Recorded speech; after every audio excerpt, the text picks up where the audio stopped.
Hello guys, कैसे हैं आप लोग। और ये क्लास 10th की बुक है नवाए उर्दू। और ये हो सकता है किसी और बुक में भी हो, क्योंकि एक चैप्टर बहुत सारी बुक्स में भी होते हैं, 10th में भी होते हैं, वही चैप्टर 9th में भी होते हैं। तो बहरहाल जिसको उर्दू रीडिंग अच्छी करनी है, इम्प्रूव करनी है, सो दैट आप इसमें इस वीडियो को देख सकते हैं। चलिए, ये एक अफसाना है और इसका ये है खुलासा टाइप का, समझ लीजिए आप। ठीक है, भोला इसका नाम है, भोला। और इसके राइटर का नाम है राजेंद्र सिंह बेदी। ठीक है, राजेंद्र सिंह बेदी साहब 1915 में पैदा हुए, 1984 में दुनिया से चले गए। चलिए फिर शुरू करते हैं। खुलासा। राजेंद्र सिंह बेदी का अफसाना भोला एक मासूम बच्चे की कहानी है। इस कहानी में छोटे छोटे वाक़यात हैं, यानी इंसिडेंट्स हैं, जो भोला के दादाजी ने बयान किए हैं।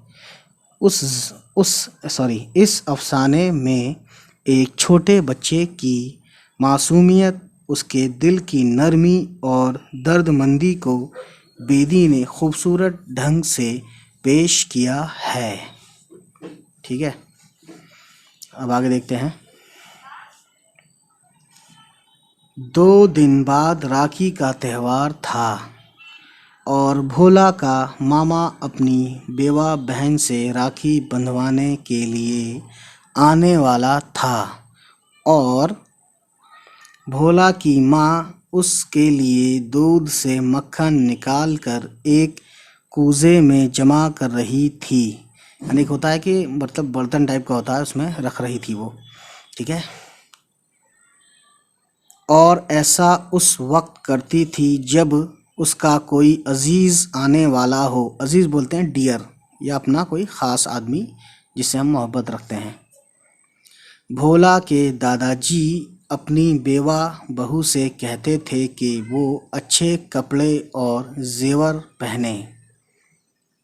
ठीक है, हंसे खेले, लेकिन बहू को हर वक्त समाज का ख्याल रहता था, इसलिए उसने तमाम अच्छे कपड़े और जेवर एक संदूक में रख कर ताला लगा दिया था और उसकी चाबी जोहड़ में फेंक दी थी।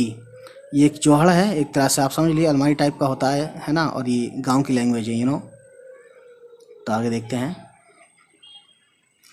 भोला को कहानियाँ सुनने का बहुत शौक़ था। वो रात को सोते वक्त दादाजी से कहानी सुनता था। हमेशा की तरह भोला ने दादाजी से कहानी सुनाने की फरमाइश की, मगर दादाजी उस रोज़ बहुत थके हुए थे। दादाजी सो गए। सुबह जब जागे तो उन्हें ख़याल आया कि उन्होंने भोला से वादा किया था कि वो, बढ़ाते हैं आगे, दोपहर को कहानी सुनाएंगे। भोला बेचैनी से दोपहर होने का इंतज़ार कर रहा था। कहानी सुनने के लिए उसने वक्त से पहले ही खाना निकलवाया। दादाजी ने खाने का आखिरी निवाला तोड़ा था कि पटवारी आ गया और कहा कि खानकाह वाले कुएं पर आपकी ज़मीन नापने के लिए आज ही फुर्सत है, फिर वक्त नहीं मिलेगा। दादाजी ने पटवारी से कहा कि वो कुएं पर पहुँचे, मैं वहाँ आता हूँ। पटवारी के जाने के बाद भोला ने दादा से कहा कि वो कहानी सुनाएं। ठीक है, यानी बच्चे को बस अपनी ज़िद थी, अपने से मतलब था, दुनिया से मतलब नहीं था। ठीक है ना, ये कहने का मकसद है और मतलब है।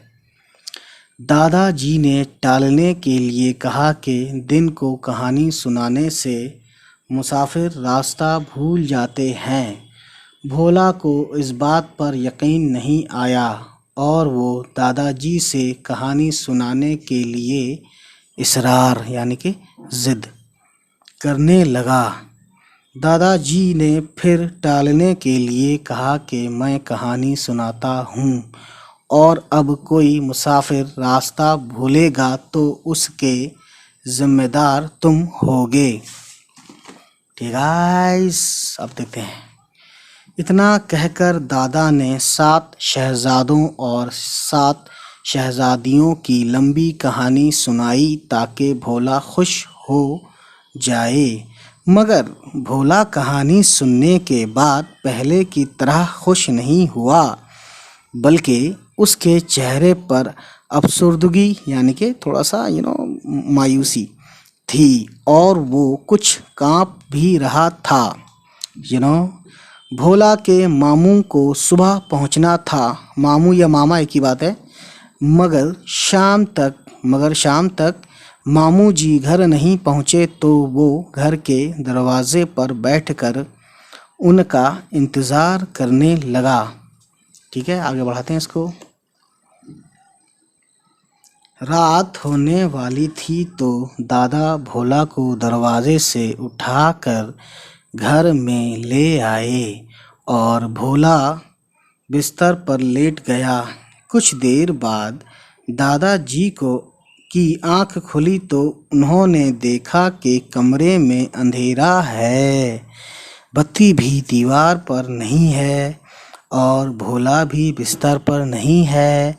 दादाजी घबरा कर चिल्लाए, माया माया, हम लुट गए, भोला कहीं नहीं है। भोला की माँ माया ये सुनकर चीखें मारने लगी। उसकी आवाज़ से पड़ोसी जाग गए। पड़ोस की औरतें ये सुनकर कि भोला गुम हो गया है वो भी रोने लगीं।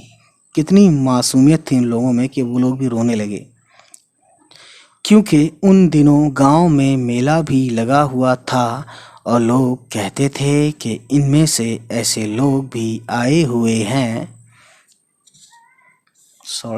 थोड़ा ऊपर करते हैं।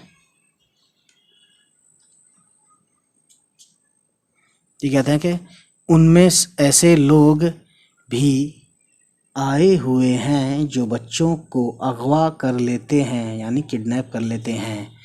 एक पड़ोसी, अगवा को बोलते हैं गाइस, अगवा उर्दू में मान लीजिए बोलते हैं और हिंदी में अपहरण। एक पड़ोसी इस हादसे की खबर थाने में पहुंचाने के लिए फौरन गांव से रवाना हुआ, जो 10 कोस दूर शहर में था। ठीक है, बाकी लोग सुबह होने का इंतज़ार करने लगे। थोड़ी देर बाद घर का दरवाज़ा खुला और भोला का मामू घर में दाखिल हुआ। उसके सर पर मिठाई की टोकरियाँ और हाथ में बत्ती थी और गोद में भोला था। ये सबसे अच्छी खबर थी। तमाम पड़ोसी ये देखकर खुश हो गए। भोला के मामू ने बताया कि किसी काम की वजह से देर हो गई थी। रात के अंधेरे में रास्ता भूल गया। यकायक एक जानिब से रोशनी आती दिखाई दी। वो उस जानिब बढ़ा, जानिब बोलते हैं तरफ, उस तरफ या उस जानिब बढ़ा। देखा भोला झाड़ियों में उलझा हुआ है, उसके हाथ में बत्ती है। मैंने उससे पूछा कि तुम इस वक्त क्यों आए थे? भोला ने जवाब दिया, बाबा जी ने आज दोपहर कहानी सुनाई थी और कहा था कि दिन के वक्त कहानी सुनाने से मुसाफिर रास्ता भूल जाते हैं। तुम देर तक ना आए तो मैंने यही जाना कि तुम रास्ता भूल गए हो और बाबा ने कहा था कि अगर कोई मुसाफिर रास्ता भूल गया तो तुम जिम्मेदार होगे।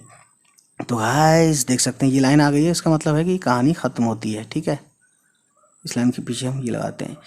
तो उम्मीद है गाइस वीडियो आपको पसंद आई हो, और अगर पसंद आई तो प्लीज़ हमारे चैनल को सब्सक्राइब करें, उन तक पहुँचाएँ जिनको ये वीडियोस और उर्दू सीखनी, पढ़नी, लिखनी सीखनी है। चलिए फिर गाइस, होती है आपसे मुलाकात। Bye bye, take care.